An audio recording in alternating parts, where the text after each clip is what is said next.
The story of monk Vakkali. This religious instructions was given by the Buddha while he was in residence at Veluvana with reference to Venerable Vakkali. Venerable Vakkali, we are told, was reborn at Sotapatti in the household of a Brahmin. One day, after he had reached manhood, he saw the Buddha enter the city for alms. Having surveyed the Buddha's beauty of person, not satisfied with the sight of the beauty of his person, he said to himself, I will obtain the privilege of looking thus at all times upon the Buddha. He therefore retired from the world and became a monk under the Buddha. He always stood where he could see the possessors of the 10 forces, and abandoning the recitation of the sacred word and the practice of meditation, he spent his whole time gazing upon the Buddha. The Buddha waited for his knowledge to ripen and said not a word.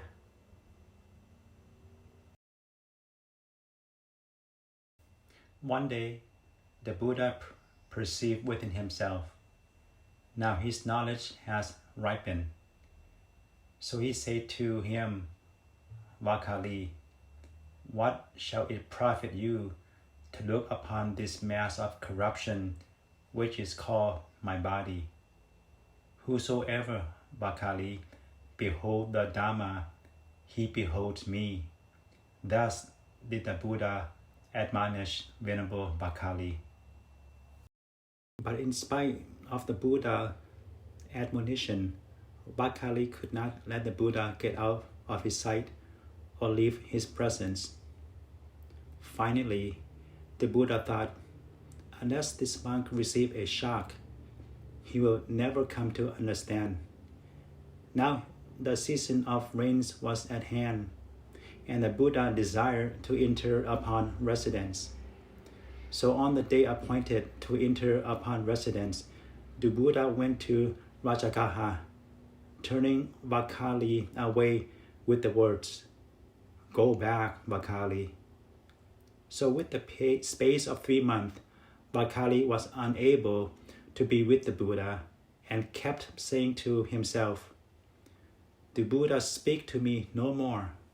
Finally, he said to himself, what is the use of my living any longer?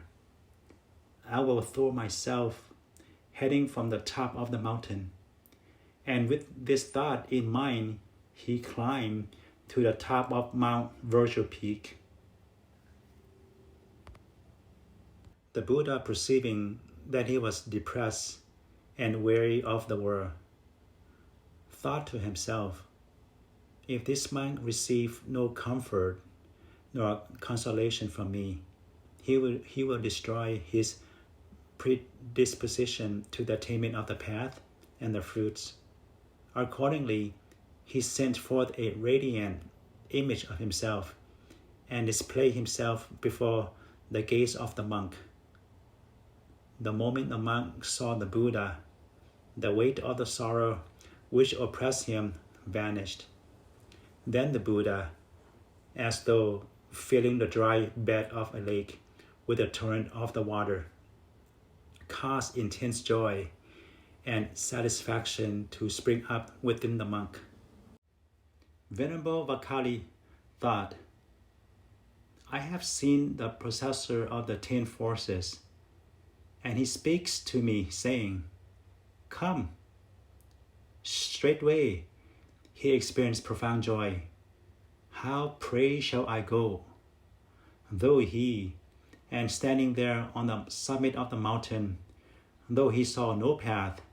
he sprang into the air, face to face with the possessor of the 10 forces. On hearing the first words of the stanza, and as he soared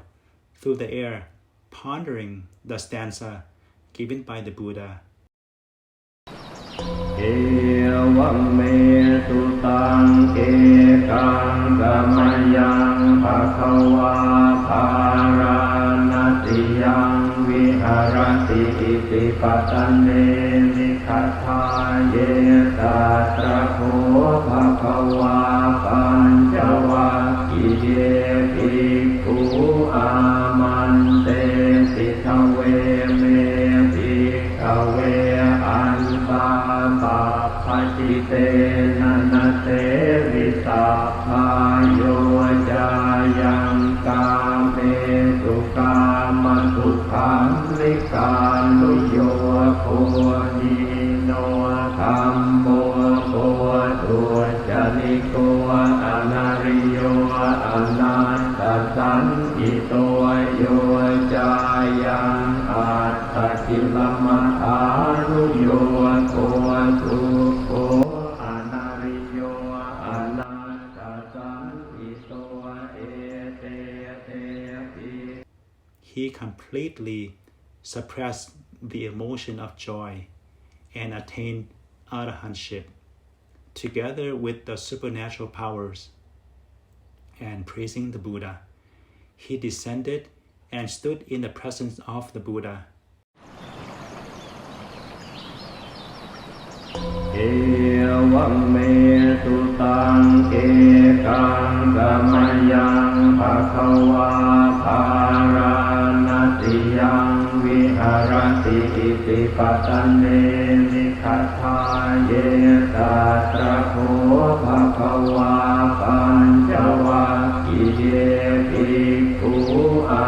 มันเตสิทเวเมภิกขเวอันตาปัปปจิเตนะนะเตวิสัพพาโยจายังกาเมสุกามสุขังลิกาลุโยโคนิโนธัมโมโคตุจนิโกอนาริโยอนัตตสันติโตโยจายังอัตตกิลมัฏฐานุโยโคสุโคอนาริโยอนัตตสันติโตเอเตเตภิกขเวอุโภอันเตอนุปคัมมมัชฌิมาปฏิปทาตถาคเตนะอภิสัมโพธาจักขุกรณีญาณกรณีอุปสัมมายะอภิญญายะสัมโพธายะนิพพานายะสังวัตติกตมาจัสสาภิกขเวมัชฌิมาปฏิปทา